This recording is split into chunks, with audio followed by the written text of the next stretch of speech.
Bet vienas toksai svarbiausias, sakyčiau, įgūdis, kuris yra mažiausiai praktikuojamas, nes mes visuomeniai nemėgsime to patirti, tai yra, ką mes darome po nesėkmės.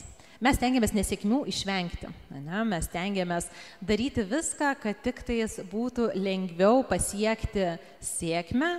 Nesėkmės atveju, tą atvejį mes po kilimu kažkur ten pašluojam ir varom toliau. O būtent reabilitacija po nesėkmės vaikams yra beprotiškai svarbi. Jie gimsta šį įgūdį turėdami. Čia yra nuostabus dalykas. Jie gimsta turėdami savikorekcijos elementą. Nukrito vaikas ant užpakalio besimokydamas vaikščioti, jis ką? Nusprendė, vaikščiojimas ne man. Dažniausiai vaikas tosis ir eis, kol pavyks.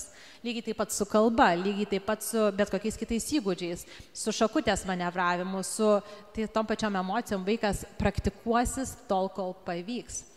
Mes